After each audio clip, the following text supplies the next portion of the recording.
City Montessori school समूह के founder director आदरणीय श्री जगदीश गांधी जी, भारतीय गांधी जी, इस विद्यालय समूह के मैनेजमेंट के हेड गीता जी, सुनीता गांधी जी, आज के इस समारोह में उपस्थित पूरे सिटी मॉन्टेसरी विद्यालय समूह से विभिन्न शाखाओं से आए हुए प्रिंसिपल साहबान, अध्यापकगण, अभिभावकगण और तमाम सारे प्यारे बच्चों, मैं अपने आप को बहुत सौभाग्यशाली महसूस कर रहा हूं कि आज इतने सारे प्रतिभाशाली बच्चों के बीच में उपस्थित होने का मुझे मौका मिला।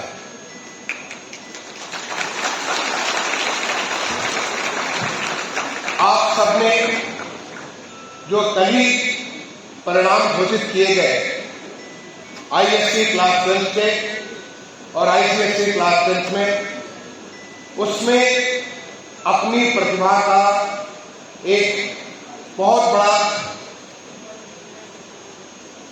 उसका एक एग्जाम्पल, उसका उदाहरण आपने पेश किया। मुझे इस बात की बहुत ज्यादा खुशी है कि इस विद्यालय समूह में, जिसमें कुल 21 विद्यालय है, कुल 6,650 बच्चों ने भाग लिया हाई स्कूल और इंटरमीडिएट की परीक्षा में। इन 6,650 बच्चों में अगर हम माने तो हर 5 बच्चे में 3 बच्चे से ज्यादा ऐसे थे जिनके 90% से ज्यादा अंक आए। ये मैं समझता हूं अपने आप में बहुत बड़ा कीर्तिमान है। मैं उन तमाम सारे बच्चों को, उन तमाम सारे प्रतिभाशाली बच्चों को जिन्होंने ये गौरव अपने विद्यालय समूह के लिए प्राप्त किया, उनका अभिनंदन करता हूं, उनका स्वागत करता हूं और उनके सुखद भविष्य की कामना करता हूं। मुझे इस बात की खुशी है कि इन सारे बच्चों में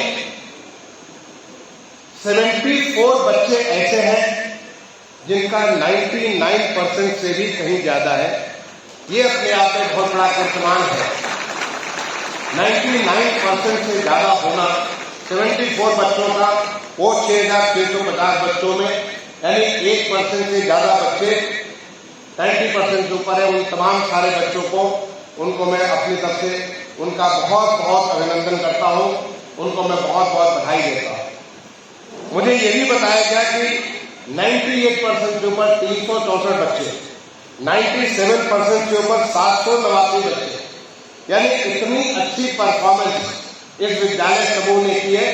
और इसका जो सारा का सारा श्रेय जाता है विद्यालय के उन तमाम सारे प्राध्यापक प्राध्यापिकाओं को, अध्यापक अध्यापिकाओं को, उन सबका मैं बहुत बहुत अभिनंदन करता हूं। बट इन अध्यापक अध्यापिकाओं और प्राध्यापक प्राध्यापिकाओं के ऊपर उन बच्चों के माँ बाप, उनके अभिभावक, क्योंकि मैं भी एक अभिभावक हूं, मेरे भी बच्चे आपके विद्यालय में जो सिटी मॉन्टेसरी स्कूल है विशाल खंड में गोमती नगर में, वहां मेरे बच्चे पढ़े थे।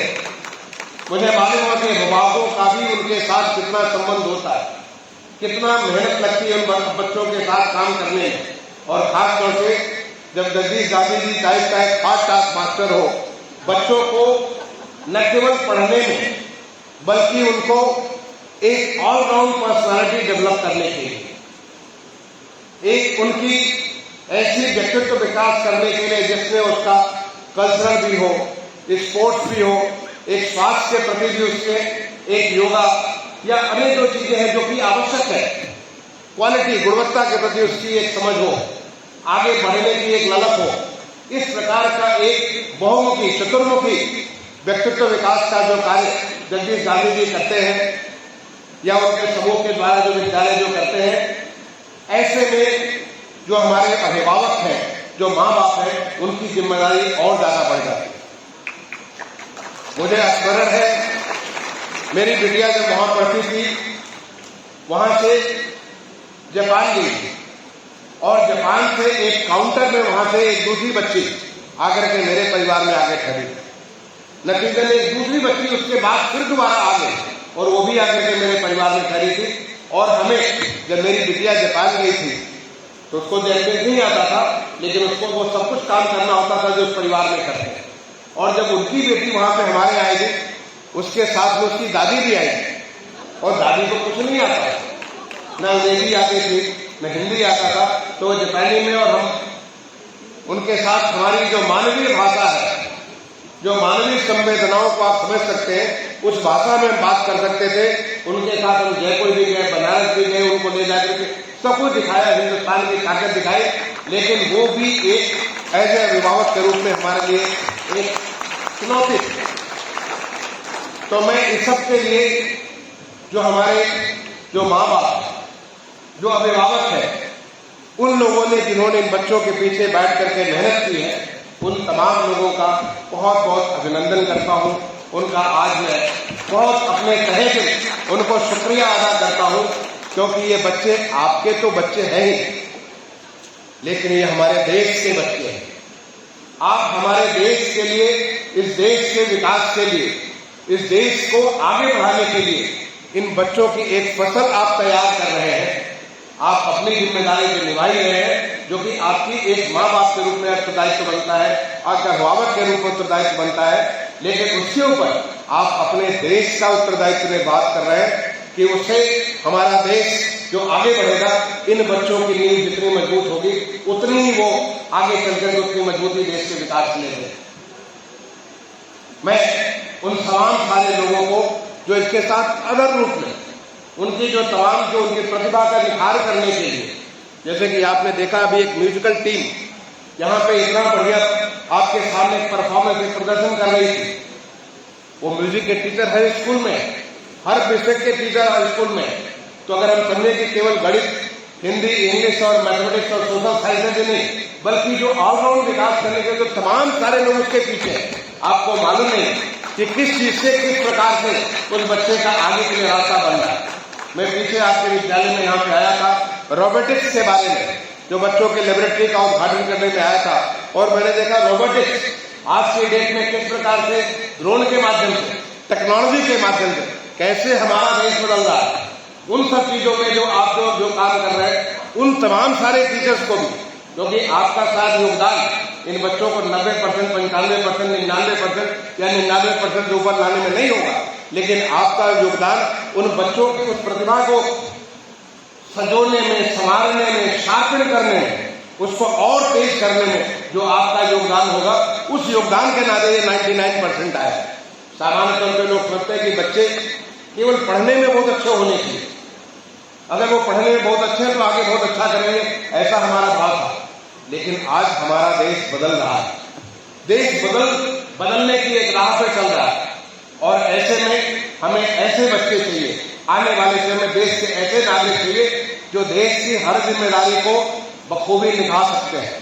जिस किसी जिम्मेदारी में पहुंचे उसको निभा सकते हैं, और उसको निभाने के लिए आप में वो तमाम सारे प्रतिभाएं, उन सारी चीजों को बाहर निकालने की आवश्यकता होती है, जिसके लिए सिटी मॉन्टेसरी स्कूल अपने आप में जाना जाता है। और यही सोच करके जब मैं ऑस्ट्रेलिया से लौट करके आया था, क्योंकि यहाँ तो मेरे बच्चे जो पहले दूसरे स्कूल में पढ़ते थे, लेकिन जब मैं ऑस्ट्रेलिया से लौट करके आया, जब मैं अपने MBA करके लौटा और आकर के मेरा यहाँ पे उत्तर प्रदेश सरकार में सचिव बना, तो मैंने अपने बच्चों का एडमिशन आपके सिटी मॉन्टेसरी स्कूल में कराया था। आपको शायद जगदीश दादी जी को स्मरण होगा, या मैं स्मरण दिलाना चाहता हूँ कि उस विद्यालय की नींव मेरे सामने ही पड़ी। जब हमारे देश के यशस्वी प्रधानमंत्री अटल बिहारी वाजपेयी जी हमारे सांसद हुआ करते थे लखनऊ का, मैं लखनऊ का मुख्य विकास अधिकारी हुआ करता था। और उस जमाने में वहां पे पूरे खेत थे, जहां पे आज सिटी मॉन्टेसरी स्कूल विशाल करेंगे, उस खेतों के बीच पूजा हुई थी। मैं तो गीता जी से कहा कि आप पुरानी तस्वीरें निकाल कर देखिए, वहां पे अटल जी के साथ वहां पे एक मुख्य विकास अधिकारी की, मैं भी खड़ा आपको मिलूंगा या बैठा मिलूंगा, आप वो देखेंगे। और तब मुझे जगदीश गांधी से सब मुलाकात हुई थी, ये मेरे पास आते थे कि हमें इसको, तब मुझे ख्याल है 5-6 शाखाएं आपकी हुआ करती थी, इसको काफी आगे बढ़ाना है, काफी बैंकों से हमें लोन लेना है। और मैंने काफी सारी चीजें आपके साथ एक मदद की थी कि मुझे लगा कि इसमें एक हमारे लखनऊ के विकास के लिए, लखनऊ को आगे बढ़ाने के लिए बहुत आवश्यक, शिक्षा तो सबसे ज्यादा आवश्यक है। और ऐसा आदमी अगर शिक्षा के बारे में जिसका एक कर्तव्य निष्ठा हो, जिसके प्रति एक निष्ठा हो, ऐसे आदमी को बढ़ाना तो एक हमारी जिम्मेदारी होती है। इसलिए मैंने तभी से मैं जाकर जगदीश दादी को 1990 से जानता हूँ, जो कि उसी रूप में मैंने देखा अलग अलग कैसे कैसे ये लेकर के एकला चलो रे अपने रास्ते चलते हुए चले गए। मैं आज ये लगभग 90 साल के होने वाले हैं और आप जानते हैं हमारी संस्कृति में 75 साल के ऊपर उसे कहते देवतुल्य हो जाता है। 75 साल के बाद आप देवतुल्य हो जाते हैं। तो मैं तो आप सबका अभिनंदन करने के बाद जगदीश दादी जी का मैं एक उस भारतीय सनातन संस्कृति में, जो कि हम अपने हर 75 साल से ऊपर वाले को एक भगवान का रूप मानते हैं, मैं उस रूप में आपको प्रणाम करता हूं और भगवान से ये प्रार्थना करता हूं कि आपको भगवान लंबी शतायु से करें, आपको लंबी आयु दें और आपका इसी प्रकार से, जिस प्रकार से अभी मैं गीता जी से पूछ रहा था कि आपके कुल कितने बच्चे हुए पूरे समूह में 21 विद्यालयों में, उन्होंने कहा कि 59,000 तो हमारे पिछले साल थे, लेकिन इस साल हम 60,000 क्रॉस करके 61,000 को भी आगे बढ़ जाएंगे। मेरी शुभकामनाएं गीता जी, आप 61,000 में आप थोड़े समय में 1 लाख की फिगर को क्रॉस करेंगे, क्योंकि जब आप अच्छा काम कर रहे हैं और एक इस लक्ष्य को रखिए, क्योंकि देश हमारा बदल रहा है। ये तो अमृत काल है, ये अमृत काल है जो माननीय प्रधानमंत्री जी ने 15 अगस्त 2022 को राष्ट्र को संबोधित कर रहे थे। उन्होंने कहा ये अमृत काल, और उस अमृत काल में देश के बदलाव का ये गोल्डन पीरियड है। देश हमारा विकसित बनने के लिए 2047 जब देश आजादी की 100वीं शताब्दी मनाई जाएगी, जो 100वीं वर्ष में देश विकसित होगा, और उसमें चलने के लिए हमें एक बेस बनाने की जरूरत है। और बेस बनाने का आधार जो है ये हमारे ये सारे प्यारे प्यारे बच्चे हैं, जो कि इसको लेकर के आगे बढ़ेंगे।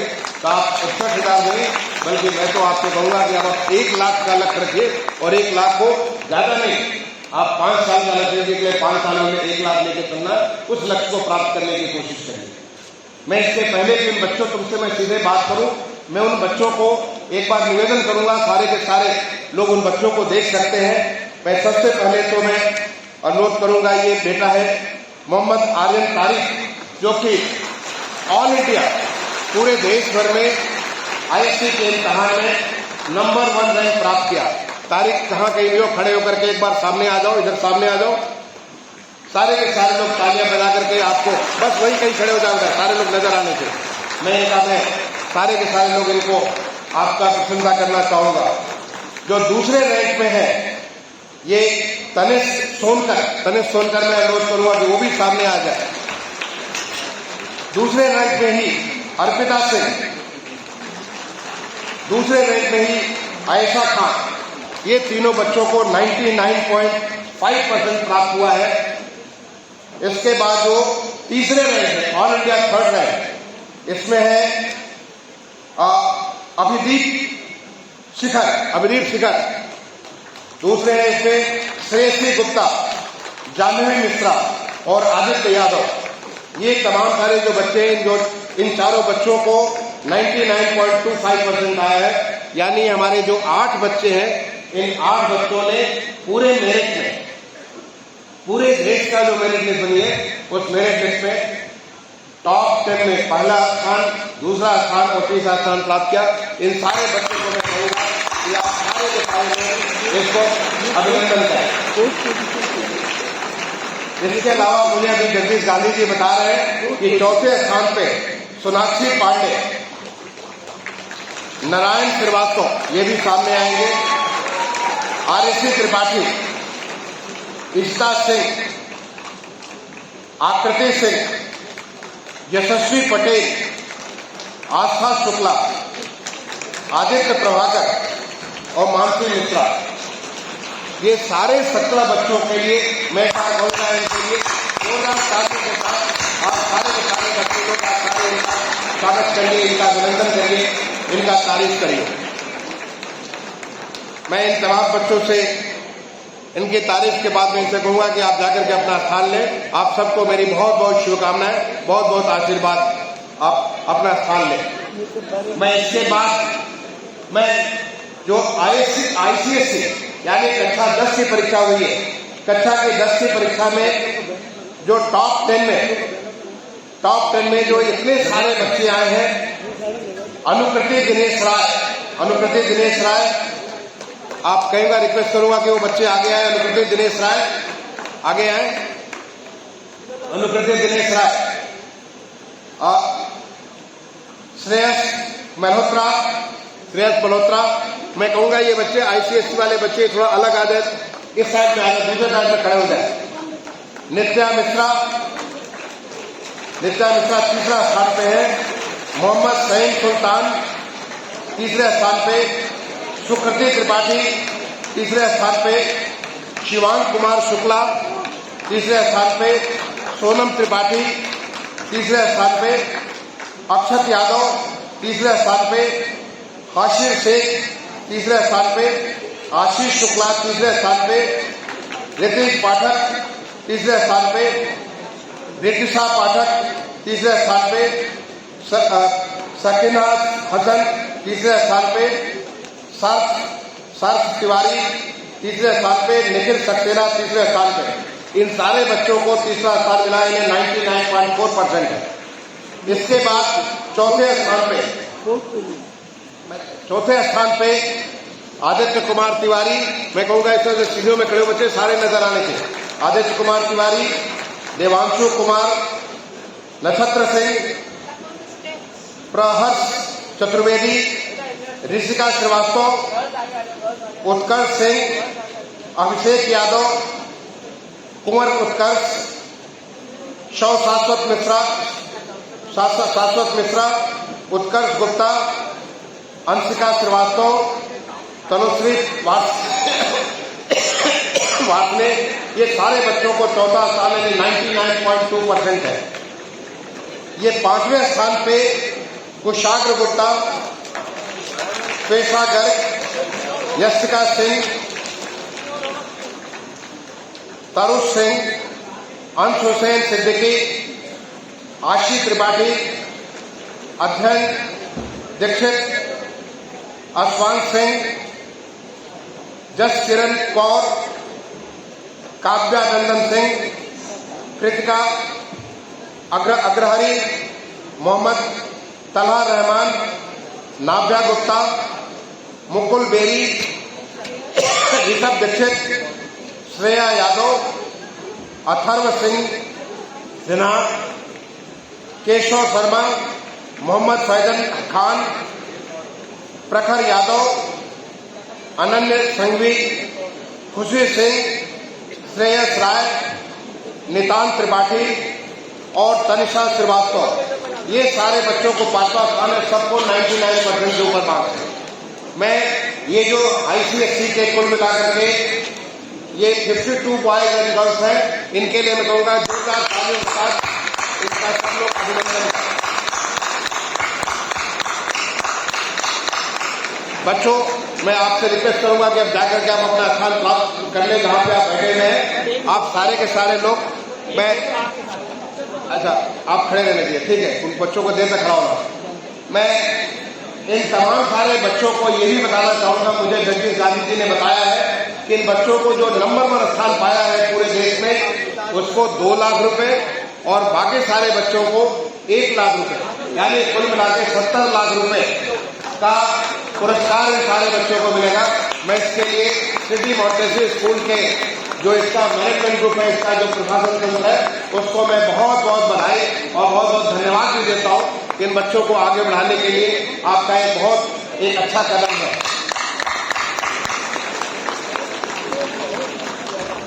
अभी जब मैं यहाँ बैठा था तो कुछ एक बच्चे मेरे पास मिलने आए। कुछ तो इसलिए है कि वो फोटो खिंचवाना चाहते थे, कुछ आए कि मुझे IAS बनना है, कुछ ने कहा मुझे डॉक्टर बनना है, कुछ ने कहा मुझे इंजीनियर बनना है। और हम क्या करें बच्चों, सारे के सारे, यही नहीं जो बच्चे यहाँ पे 99% पाए, मैं तो उन तमाम सारे 6650 बच्चे, सारे बच्चों से मैं कहूंगा आपके लिए बहुत बड़ा मौका है। आप इंजीनियर बनिए, डॉक्टर बनिए, प्रशासनिक अधिकारी बनिए, मिलिट्री के अधिकारी बनिए, आप एक अच्छे स्पोर्ट्समैन बनिए, एक अच्छे लेखक बनिए। आप जिंदगी में जो कुछ भी करिए, आपका ये बेस, आपका ये आधार तैयार हुआ है। आगे आने वाला समय जब आप कॉलेज में जाएंगे तो आपके उड़ान का वक्त होगा। आपको एक ऐसा, ये जो ट्रांजिशन है, ये जो आपका परिवर्तन है एक स्कूल से कॉलेज के लिए, वो एक बहुत बड़ा परिवर्तन होगा। अभी तक आप अपने माँ बाप के साए में पढ़ रहे थे, अभी तक आप एक बहुत ही कोजी इन्वायरमेंट, एक ऐसा इन्वायरमेंट, कंड्यूसिव इन्वायरमेंट जो आपके लिए, आपको कभी सर में दर्द हो, पेट में दर्द हो, कभी कोई परेशानी हो, माँ बाप आपके साथ रात भर बैठ करके आपके साथ काम करने के लिए तैयार थे। आपको कोई सब्जेक्ट नहीं आ रहा तो माँ बाप आपके साथ नहीं जानते, वो गणित नहीं जानते, वो किसी और का मदद लेकर के आपको गणित को पढ़ाने के लिए तैयार थे। लेकिन अब आप एक ऐसे नए युग में जा रहे हो, एक ऐसे नए जगह जा रहे हो जहां को आपको अपने खुद के पांव पे खड़ा होना पड़ेगा। आपको अपना नया व्यक्तित्व विकास करना पड़ेगा, आपको अपनी पहचान बनानी पड़ेगी। और ये होता है ट्रांजिशन स्कूल से कॉलेज का। आप कहां जाओगे, क्या करोगे, ये आप पर निर्भर है। बहुत सारे, आज तो हमारे देश में इतनी सारी, माननीय प्रधानमंत्री जी ने चीजें इतनी आसान कर दी। आज शिक्षा जगत में इतना परिवर्तन हुआ है। अगर आप देखो पिछले 9 साल के भीतर इतनी परीक्षाएं होती थी, सारा का सारा जोड़ करके एक जैसी परीक्षाएं, आप कुछ करना चाहते हो तो नीट का इम्तिहान देते हो, सारे मेडिकल कॉलेज के इम्तिहान होता है। जो आप इंजीनियरिंग का इम्तिहान देते, एक साथ IIT से लेके बाकी सारे नहीं तो वो जमाना सोचिए। मैंने 1977 में हायर सेकेंडरी पास की थी रांची से, विकास विद्यालय रांची मेरे स्कूल का नाम है। और उस समय हमें इतनी परीक्षाएं देनी पड़ती थी कि पता चला IIT का इम्तिहान अलग से दे रहे हैं, इंडियन स्कूल ऑफ माइंस का इम्तिहान अलग से दे रहे हैं, BIT का इम्तिहान अलग से दे रहे हैं। इतने फॉर्म भरते थे हम लोग, और हर फॉर्म के लिए फीस भी लगता था, एफर्ट भी लगता था, और अलग अलग जाके इम्तिहान भी देना पड़ता था। आपको मैं बताना चाहता हूँ, जब 1977 में मैं हायर सेकेंडरी पास किया तो हमारे साथ के जो बच्चे थे, बहुत सारा, उन्होंने कई सारे 10-10, 12-12 लोग फॉर्म भर रहे थे। मैं चूंकि बड़े साधारण परिवार का था, मेरे वजह तो मुझे पूरी पढ़ाई, मेरी सरकार ने मेरी पढ़ाई की, मुझे स्कॉलरशिप में बचपन से गांव से निकलकर सीधा में रांची पहुंच गया, और भारत सरकार ने मुझे पढ़ाया। लेकिन जो फॉर्म वगैरह भरने के लिए और जगह जगह जाकर इम्तिहान देने के लिए मेरे पास इतना गुंजाइश नहीं। तो क्या किया, मैंने केवल 3 इम्तिहान दिए। एक फॉर्म मैंने भरा था, उस जमाने में होता था national science talent and search examination, बहुत ही प्रेस्टीजियस एग्जामिनेशन होता था।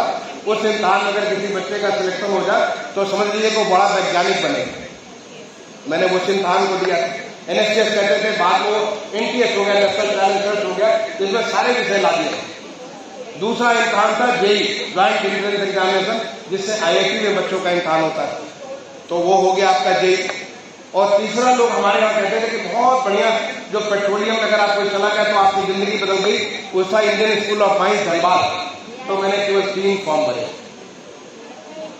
लेकिन आपके लिए देखिए कितना आसान काम हो गया। हमारे साथ के लोग कहते तुमको और भरना चाहिए, ये भरो, वो भरो, ऐसे भरो, बिट पिलानी अलग भरो, BIT मसला अलग भरो, इतने फॉर्म भरो। मैंने कहा मैं नहीं भरता। एक तो मेरे पास इतनी गुंजाइश नहीं है, मेरे माँ बाप इतना एफर्ट नहीं कर सकते हैं, क्योंकि पढ़ाने का काम तो मुझे सरकार कर रही थी, अब इम्तिहान दिलाने का काम सरकार नहीं कर रही। मैंने केवल 3 फॉर्म भरे, और मैंने पहला इम्तिहान दिया NSTS का, नेशनल साइंस टैलेंट का एग्जामिनेशन, बलिया में दिया।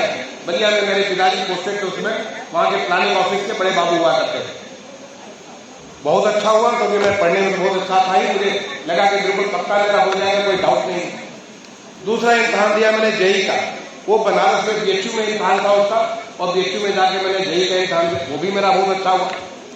तीसरा इम्तिहान था मेरा इंडियन स्कूल ऑफ माइंस का, वो लखनऊ में था, उसका सेंटर लखनऊ में था। मेरे पिताजी ने कहा कि आप जाकर के वहां पे हमारे कोई दोस्त हैं, वो रहने वाले हैं, उनके घर में ठहर के इम्तिहान दे दो। मैंने कहा मैं नहीं करता, क्योंकि मैं 2 इम्तिहान दे चुका हूं, दोनों मेरा हो जाए, इसलिए तीसरा देने की मुझे आवश्यकता ही नहीं। मैं नहीं चाहता था कि मेरे पिताजी के खर्चे पे मैं वहां से लखनऊ आऊँ, लखनऊ किसी घर पे ठहरूँ और इम्तहान दूँ। और आपको बताना चाहूंगा कि मेरा NSTS जो था, NSTS में भी मेरा सिलेक्शन हो गया और IIT में भी मेरा जेईई में सिलेक्शन हो गया और बड़ी अच्छी रैंक 323 मेरी रैंक आई थी उस जमाने में, बहुत अच्छी रैंक के साथ IIT में सिलेक्शन हो गया। और NSTS मुझे, मैं वैज्ञानिक बन सकता था लेकिन IIT का भी था, तो ये हुआ कि मैं वहां साइंस नहीं पढ़, वहां इंजीनियरिंग पढ़ूंगा, मैं साइंस नहीं पढ़ूंगा क्योंकि मुझे निर्णय नहीं मालूम था, मुझे जानकारी नहीं थी क्या चीज कितनी अच्छी है। मेरे पिताजी ने बताया कि ठीक है इंजीनियरिंग अच्छा है, इंजीनियर लोग बड़ा अच्छा करते हैं, तुम्हें इंजीनियरिंग लेना चाहिए। तो मैं BHU आया और BHU में मुझसे पूछा गया, वहां जब काउंसलिंग में पूछा गया कि आप क्या लेना चाहते हो। मुझे इलेक्ट्रॉनिक्स का बहुत शौक था, आप में भी बहुत सारे लोग होंगे। मैं बड़े सारे IIT वही सरकार के खर्चे में बहुत सारी चीज बनाया करता था, मैं बना के अपने गाँव में लाता था, लोगों को दिखाता था, देखो कैसे ये बन रहा है, ये मैंने बनाया। और फिर मुझे पूछा क्या चाहिए, तो इलेक्ट्रॉनिक्स कहाँ चाहिए। अब ये भी मुझे ज्ञान नहीं था कि मेरे पिताजी माताजी इतने ज्यादा जानकार तो थे नहीं, माँ तो मेरी अनपढ़ थी और पिताजी बहुत कम पढ़े लिखे थे। मुझे BHU बहुत अच्छा लगा, घर से मैं बचपन से दूर चला गया था, 12 साल की उम्र में मैं रांची चला गया। तो इसमें मुझे लगा कि बनारस रहेगा घर से मेरे करीब, मैं वहां से 125 किलोमीटर मेरा दूर गाँव है, अपने गाँव के करीब रहूंगा। तो मैंने कहा BHU दे दो। मैं BHU IIT में इलेक्ट्रॉनिक्स इंजीनियरिंग में मेरा एडमिशन हो गया। बाद में हमारे एक रिश्तेदार थे जो कि इंडियन इंस्टीट्यूट ऑफ मैनेजमेंट के प्रोफेसर थे, जब उनको हमारे पिताजी ने लिख के भेजा कि मेरे बेटे का 323 रैंक आई है और फिर BHU IIT में इलेक्ट्रॉनिक्स किया, उन्होंने कहा ऐसा क्यों गलती किया, उसको तो IIT कानपुर जाना चाहिए। बट जब चिड़िया सीधे खेत, जो एक बात तो चिड़िया जब आपका काम खत्म हो गया फिर तो कुछ कर नहीं सकते। मैंने पत्र वगैरह लिखे लेकिन वो IIT मुझे BHU IIT जाना पड़ा। लेकिन भगवान बहुत सारे परिवर्तन के लिए मौके देते। मैं आपको ये कहानी इसलिए सुना रहा हूं ताकि ये सारे बच्चों के लिए लाभप्रद हो। जब मैं BHU में था तो पता चला BHU में मेरे से ऊपर केवल एक बच्चा था, उसी में 200 के आसपास आई थी, लेकिन वहां के रेक्टर का बेटा था, रेक्टर BHU यूनिवर्सिटी के रेक्टर का बेटा था।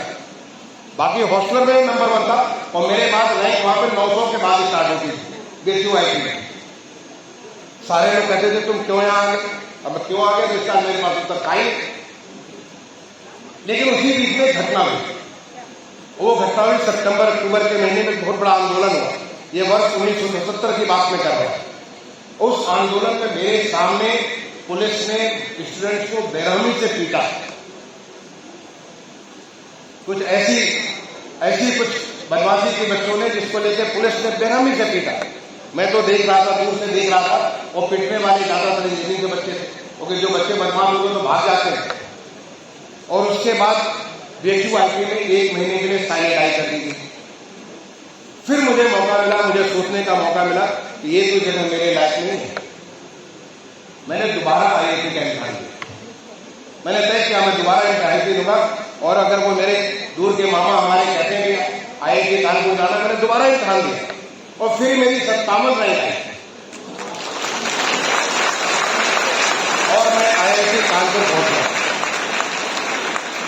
क्योंकि मैं बता दूं, तुम्हें बच्चों में बता दूं, मैं एक कहानी आपसे इसलिए शेयर कर रहा हूं कि जब मैं विकास विद्यालय रांची में पढ़ता था और मैंने तय किया कि मैं IIT का इम्तिहान दूंगा, तो मेरे हमारे अध्यापक कहते थे कि यहां से अभी तक केवल एक बच्चे का सिलेक्शन हुआ IIT में इतने सालों में, और उस बच्चे को IIT खड़गपुर में एग्रीकल्चर इंजीनियरिंग, उसका कुछ 1200-1300 का रैंक था। अभी तक कोई IIT हुआ नहीं, तो तुम IIT को भूल जाओ। मैं कहना कि ऐसा कुछ कैसे भूल जाओ, क्योंकि मेरे पिताजी ने मुझे सिखाया है श्रेष्ठता। जो चीज सोच लूंगा वो मैं कर दूंगा। ये मेरे पिताजी ने मेरे अंदर ये भाव डाला था। तो मेरे मन में आता है कि मैं IIT कर लूंगा तो कर लूंगा, मुझे इस बात का शक था ही नहीं करना। और आपको आश्चर्य हुआ कि मैंने कोई कोचिंग ली, कुछ नहीं। एक छोटी सी अरुण गाइड मुझे हुआ करती थी, उस अरुण गाइड को पढ़ के, जिससे जब मैं क्वेश्चन ले आता था, मेरी सारी क्वेश्चन तो हमारे टीचर्स नहीं कर पाते थे, लेकिन मैं लग करके उसको कर ही लेता। और उसका नतीजा निकला कि मेरी 323 रैंक आई, उसका नतीजा निकला कि दोबारा 57 रैंक आई। और BHU IIT के पहले साल में मैं अपने क्लास में टॉप भी किया, लेकिन टॉप करने के बाद में वहां से IIT कानपुर किया। क्योंकि जो पिताजी ने मेरे अंदर भाव रखा था, हमेशा स्वच्छता का भाव रखा है, और उसी का नतीजा कि मैं गांव से लेकर के वहां पे विकास विद्यालय राशि की यात्रा के बहुत कॉम्पिटिटिव एग्जाम, बहुत मुश्किल इम्तिहान हुआ था। 100 बच्चे सरकार के बच्चे हो जाते थे, उन 100 बच्चों में मैं भी एक बच्चा था 1973 में, जो सरकार का बच्चा बन गया। और एक बार IIT कानपुर पहुंच गए, उसके बाद फिर तो पीछे मुड़कर देखना नहीं। आपको मैं बताना चाहूंगा कि IIT कानपुर के सारे कीर्तिमान आज भी मेरे नाम से हैं।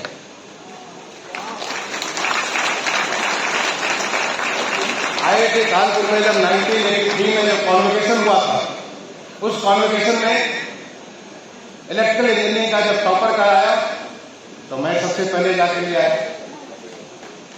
इलेक्ट्रिकल इंजीनियरिंग में बेस्ट बीटेक प्रोजेक्ट आया तो मैं सबसे पहले जाकर के ले आया। पूरे बैच का जो टॉपर का आया, आपको आज जान करके खुशी होगी कि मैंने 10.0 CPI के साथ, परफेक्ट CPI के साथ मैंने IIT कानपुर में 1983 में जाकर के पूरे बैच के टॉपर के रूप में लेकर आया। और वही नहीं, जब पूरे बैच का बेस्ट ऑलराउंडर वो होता है जो हर चीज में अच्छा हो। बेस्ट ऑलराउंडर का जब अवार्ड मिला था तो 5वीं बार जब मैं मंच पे गया तो सारे की सारी बोर्ड खड़ी हो गई। मेरे पास वो तस्वीर है जिसमें सारी बोर्ड खड़ी हो गई, सारे के सारे लोग, जैसे यहाँ बच्चे सारे के सारे हैं, ये हमारे कॉम्युनिकेशन का सारा हाल खड़ा हो गया। अगर बैठे थे तो मेरे माताजी और मेरे पिताजी, जिन्हें समझ में नहीं आ रहा था कि वो क्या करना चाहते, दोनों मेरे माताजी पिताजी वहां बैठे हुए रो रहे हैं कि उनका बेटा 5वीं बार वहां पे जाकर के वो सारे पुरस्कार लेकर गया। कारण मैं केवल पढ़ने नहीं, मैं उस सारे के सारे विकास करने के लिए, अगर किसी भी प्रकार का जो कार्यक्रम होता था IIT में, चाहे कल्चरल प्रोग्राम होता था, स्पोर्ट्स के प्रोग्राम होते थे, स्टूडेंट एक्टिविटी होती थी, ऐसी हर चीज में मैं भाग लेता था। वॉलंटरी एक्टिविटी होती थी, उसमें मैं भाग लेता था। जाके बगल के गांव में पढ़ाना होता था, वहां भाग लेता था। 1978 में मैं जब वहां पे IIT कानपुर गया, पैदल दौड़ करके कानपुर से लखनऊ की मैंने दौड़ करके, जो कुछ 3 बच्चों ने पूरी एक्टिव हमारी कानपुर से IIT बनारस, वहां से लखनऊ आने के लिए, यहाँ के जो KD सिंह बाबू थे, उसमें 3 बच्चों में मैं भी एक था, जो पूरी 90 किलोमीटर ज्यादा हम लोग दौड़ करके आए।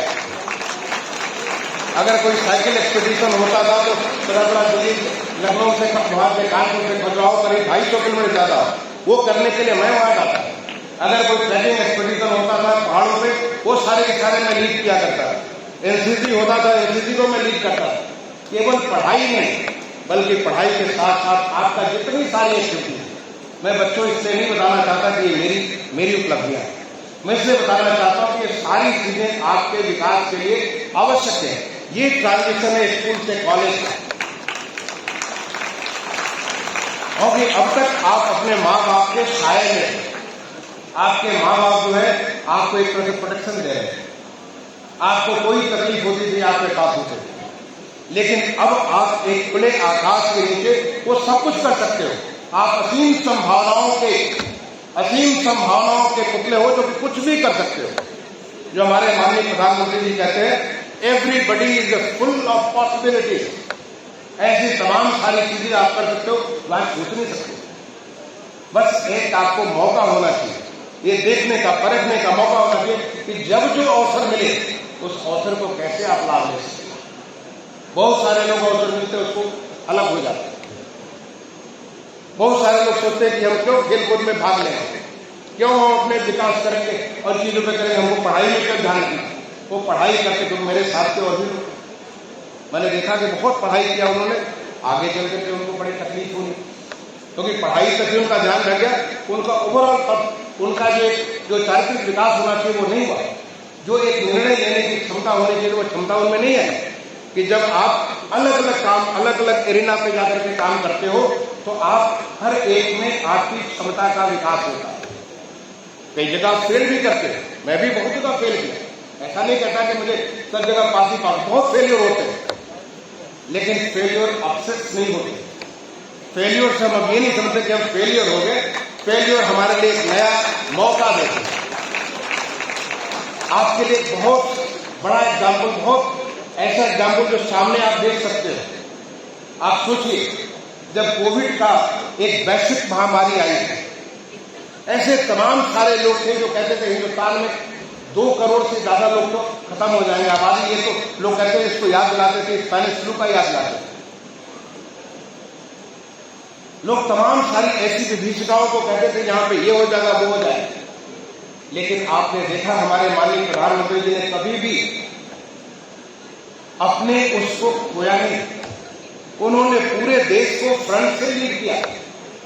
उन्होंने देश को ऐसा बनाया कि देखते देखते ये हमारा जो कोविड की महामारी थी, ये आपदा से अवसर में परिवर्तित हो गई।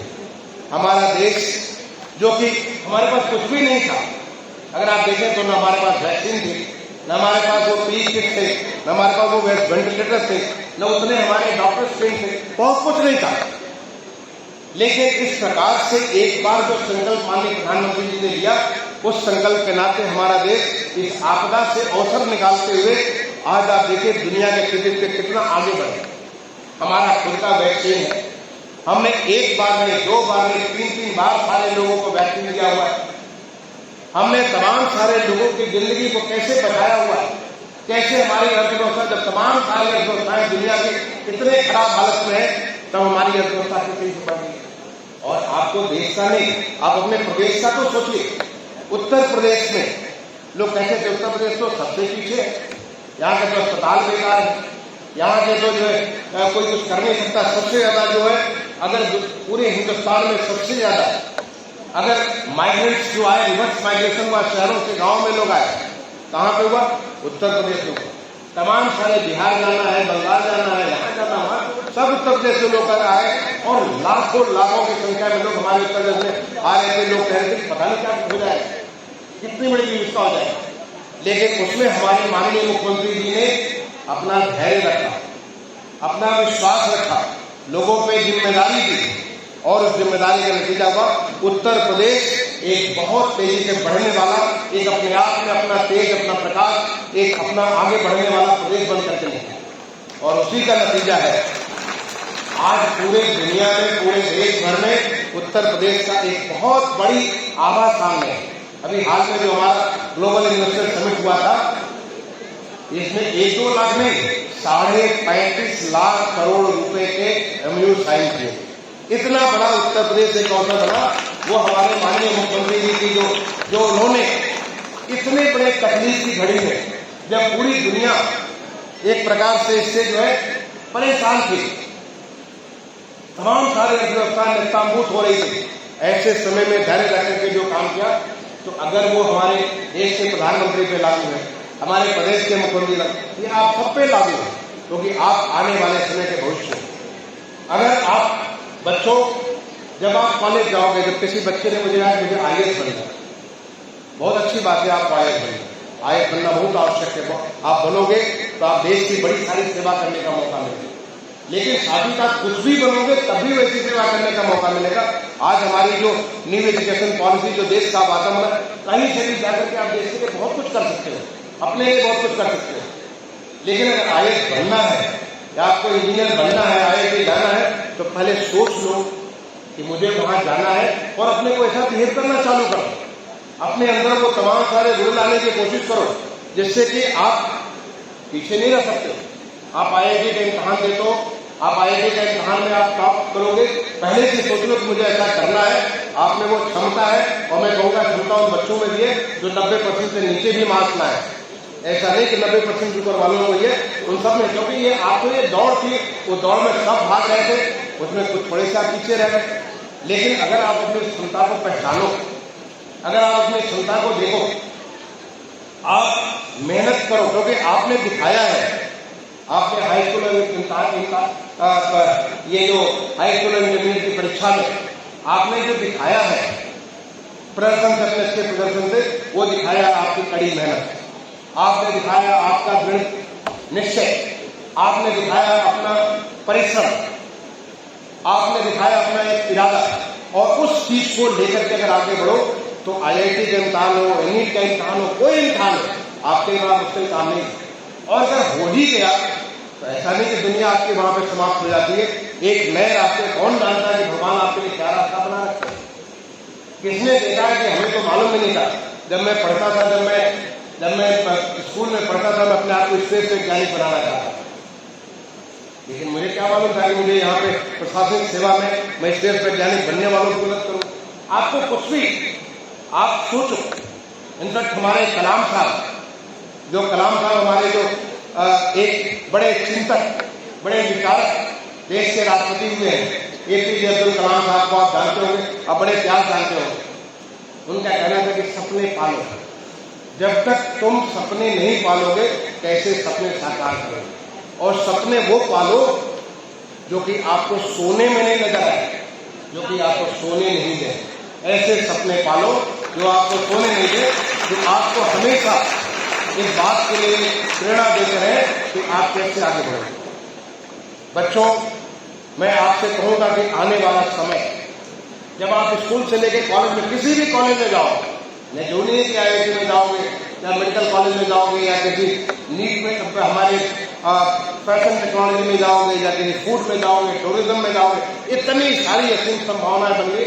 जहां भी जाओगे वहां तुम्हारा व्यक्तित्व, क्योंकि तुम्हें अपने लिए समय निकालना पड़ेगा। आपको खुद भी अपनी सेहत को ध्यान रखना पड़ेगा। आपका हेल्थ इंपॉर्टेंट होगा, आपका स्पिरिचुअल हेल्थ बहुत आवश्यक होगा, आपका फोकस टू योर अचीवमेंट वो बहुत आवश्यक होगा। आपको ऑलराउंड करने के लिए कैसे अपने समय को आप उपयोग करोगे, आपकी पर्सनल क्या प्रायोरिटीज है, आपके कॉलेज की क्या प्रायोरिटीज है, आपके हेल्थ के लिए क्या, सब चीज पे बैलेंस बनाकर चलना पड़ेगा। अगर आप चलोगे तो फिर आपका कोई रोक नहीं सकता, दुनिया की कोई ताकत रोक नहीं सकती, क्योंकि ये रामबाण है। अगर आप सही दिशा में चल पड़े तो राम जी का बाण तो कभी खाली नहीं जाता। और आपके लिए जो आवश्यक है, अंग्रेजी में कहावत करते हैं, वो कहता है man who wins is the man who thinks he can. जीतता वही है जो सोचता हम जीतेंगे। इनफैक्ट जीतने के पहले जीतने का भाव आना ज्यादा आवश्यक है। इससे पहले आप कहीं पहुंचे, आपको पहले आपके मन में आ जाना कि हमको इसको जीत लें। जैसे कि मैंने आपको उदाहरण दिया था कि जब मेरे पिताजी ने कहा कि गांव जाके लखनऊ इम्तहान दे देना, मैंने कहा नहीं, मैं तो 2 दे चुका हूं, अब तीसरे की मुझे जरूरत नहीं है, मैं 2 दे चुका हूं, दोनों में मेरा हो जाए। ये भाव आप में आना चाहिए। जिस दिन आप में भाव आएगा, कोई किसी भी तरह की ताकत आपको रोक नहीं सकती है। आपको चरित्र के लिए कितनी सारी आवश्यक चीजें हैं, उन सारी चीजों का समावेश, क्योंकि मैं खुद हमारे बच्चे स्कूल में पढ़े हैं, इसलिए मैं जानता हूं कि किस प्रकार से चारित्रिक विकास के ऊपर बच्चों में धैर्य लाने के लिए, बच्चों में उनको बैलेंस लाने के लिए, बच्चों में उनका जो वैल्यू सिस्टम को लाने के लिए कितना काम आपके स्कूल के टीचर्स करते हैं और स्कूल के टीचर्स के साथ आपके माँ बाप करते हैं।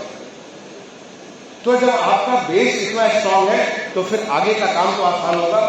लेकिन आसान काम को ये ना सोचिए कि एक बार हम यहाँ की डिग्री मिल गई तो फिर तो सब कुछ चीज आसान होगी। नहीं, उसके लिए आपको परजीवर करना होगा, उसके लिए सपने देखने पड़े, उस सपने को साकार करने के लिए वो तमाम सारी चीजें करनी पड़ेगी। आपको अपने पूरा का पूरा व्यक्तित्व के विकास के लिए मैं वॉलंटरी एक्टिविटीज भी करनी पड़ी। मैं तो बच्चों को पढ़ाता भी था, बहुत सारे लोगों को मदद करता था, काउंसलिंग सर्विस करता था। आपको मैं बता दूं कि जब मैं IIT पहुंचा तो वहां पे हमारी किताबें हुआ करती थी, बड़ी महंगी किताबें होती थी। एक किताब 400, 500, 600 रुपए की किताबें होती थी। सब वो अंग्रेजों के, वो अमेरिकन के लिखी हुई किताबें होती थी, तो हमारी किताबें पढ़ती थी। और मेरी जितनी क्षमता थी, स्कॉलरशिप तो मुझे मिलती थी, मुझे जो है फीस भी मेरी माफ थी, लेकिन इतनी किताब खरीदने की मेरी क्षमता नहीं थी। तो मैंने काउंसलिंग सर्विस की, जो हमारे डीन ऑफ स्टूडेंट अफेयर्स थे, और अभी भी बेंगलोर में हमारी आंटी रहती है जो हमारी प्रोफेसर की वाइफ थी, वो काउंसलिंग सर्विस से, उनसे मैंने कहा कि हम लोग क्यों नहीं एक बुक बैंक स्टार्ट करें। और बुक बैंक स्टार्ट करते हैं कि कोई भी अगर हमारी किताब में 500 रुपए की है तो हम उसको जो 10% यानी 50 रुपए में दें। और अगर पूरे सेमेस्टर आप पढ़ करके उसी हालत में लौटा दोगे तो उसका भी 50% हम वापस कर दें, यानी 25 रुपए में 500 रुपए की किताब 25 रुपए में पड़ेगी। और मैं बताऊं, उसका पहला लाभार्थी मैं खुद हुआ करता था।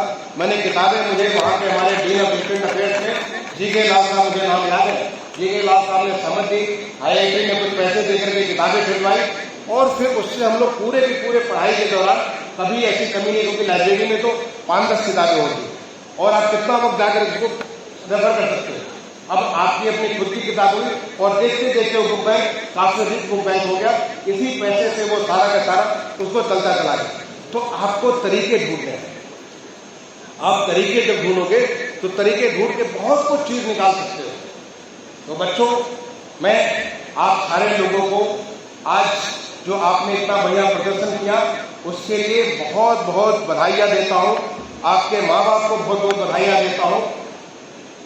लेकिन आने वाले जो आपका जो ट्रांजिशन है, स्कूल टू कॉलेज का जो ट्रांजिशन है, उसके लिए मैं शुभकामनाएं दूंगा। मैं माँ बाप से कहूंगा कि अब आपका बच्चा बड़ा होगा। अब आप उनके पीछे ये मत समझिए कि अभी भी आप उनके आंचल ढक करके उनको बच्चों को हमेशा उनके सर में दर्द हुआ। अब बच्चों को अब उनको नए जगह पे जाकर के उन्हें आगे बढ़ने दीजिए, हाँ, बिगड़ने दीजिए। बहुत सारे गलत भी मैंने देखा कि IIT में कुछ लोगों को ड्रग्स की दिक्कत आ जाती है। कुछ हमारे वैल्यू सिस्टम के ऊपर ध्यान रखिए। हमारा वैल्यू सिस्टम अगर सही है तो बच्चा आपका बहुत आगे बढ़ेगा, उसमें कोई भी दुनिया की ताकत रोक नहीं पाएगी। और ये तो ये देश का अमृत काल है। अमृत काल में तो इतने सारे मौके बन रहे हैं, इतनी सारी नई नई चीजें बनी, हर चीज में, एंटरप्रेन्योरशिप में, स्टार्टअप में, इनोवेशन में। आज ही मैं अभी इससे आने से पहले मैंने IIT कानपुर के द्वारा अब एक एजुकेशन जो कि बैठ करके IIT से बच्चे पढ़ाएंगे और तमाम सारे हमारे जो सरकारी स्कूल है वहां के बच्चों को स्कूल इन्वायरमेंट में two-way transmission using the technology उसको कर सकते हैं। तो ऐसी नई नई संभावनाएं बढ़ती चली जा रही है। तो आप ये सोच करके अपने बच्चों को आगे बढ़ने का मौका दीजिए। देखिए कि आपका बच्चा कितना आगे बढ़ेगा। एक बार मैं दोबारा श्री जगदीश गांधी जी को, जो कि सारे मैं कहूँगा ये द्रोणाचार्य है, आपके पूरे के पूरे समूह के द्रोणाचार्य है, जो महाभारत के द्रोणाचार्य जो सबको मैंने वो सारे के सारे, चाहे कौरव हो पांडव हो, सबके गुरु एक थे द्रोणाचार्य। वो द्रोणाचार्य के रूप में ये भूमिका अदा करते हैं और उसके माध्यम से जो पूरा समूह के जो तमाम सारे विद्यालय समूह के जो टीचर्स हैं, प्रिंसिपल्स हैं, जो मैनेजमेंट के लोग हैं, जो तमाम सारे लोग हैं, उन सबका अभिनंदन करता हूँ। उन सारे माता पिता का अभिभावकों को मैं प्रणाम करता हूँ कि आपने अपने बच्चे को योग्य बनाया और आगे के लिए देश के लिए और योग्य बना करके देश के लिए आगे बढ़ाइए, देश को ताकत दीजिए ताकि हमारा देश एक विकसित देश बन सके। और उन तमाम सारे बच्चों को जो ये 6,600 बच्चे हैं, उन सभी बच्चों को मैं आशीर्वाद देता हूँ। जाओ जाकर के इस खुले आकाश में उन तमाम सारी ऊंचाइयों को हासिल करो। देश के लिए उन तमाम सारी चीजों को देश में, दुनिया में अपने देश के लिए एक अच्छे नाम लाओ। अपने अर्थव्यवस्था को आगे बढ़ाओ, हमारे लिटरेचर को हर तरह सबको समृद्ध करो। ये तुम्हारा मौका है, तुम आगे बढ़ सकते हो। तुम्हारा नींव अच्छी है, अब नींव के आगे तुम्हारी उड़ान भी उसी रूप में होनी चाहिए। मेरी बहुत बहुत शुभकामनाएं। धन्यवाद। जय हिंद।